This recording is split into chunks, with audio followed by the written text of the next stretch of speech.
You can make the argument that due to the Battle of Carnifex Ferry, we have a state. Without it, it may not have happened. Civil War reenactor Dan Bishop serves as commander of the 36th Virginia Company A, also known as the Buffalo Guard.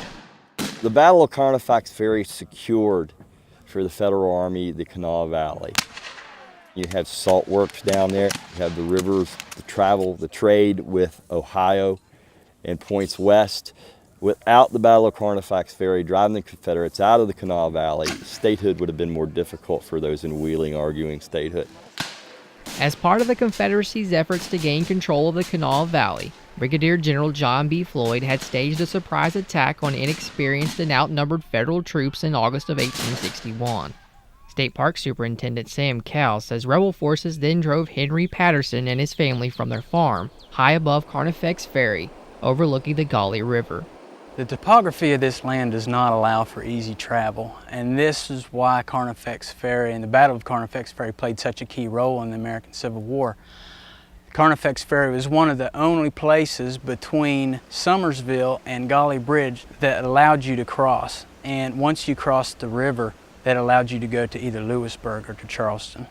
To regain control of Carnifex Ferry, Brigadier General William S. Rosecrans confronted General Floyd's 1,800 Confederate troops with a Union force of 7,000 on September 10, 1861. Future Presidents Rutherford B. Hayes and William McKinley were caught up in the confusion and crossfire as fellow Union troops were cut down by friendly fire in a battle that began around 3:30 in the afternoon and continued until darkness. The 23rd Ohio, as they were coming up out of Pearson Hollow after trying to find the Confederate right flank, turned on themselves and started firing on their own men and other Union troops as they were finding their way out of the hollow that were also trying to find the Confederate line. Cowell says the home the Patterson family fled before fighting began still shows signs of combat. Some holes in the walls still exist where many balls and cannonballs actually flew through during the battle because it was caught between the crossfire.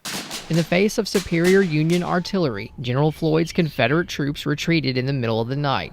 Dan Bishop says it was no small feat, with little more than a few hundred lanterns to light their way, to move men and livestock down a ferry road more than a mile long, and then cross the Gauley River before sunrise. It took Rosecrans days to cross that river where he got across in one night in the darkness, under cover with an enemy force right over there. So it's a pretty remarkable retreat across the Gauley.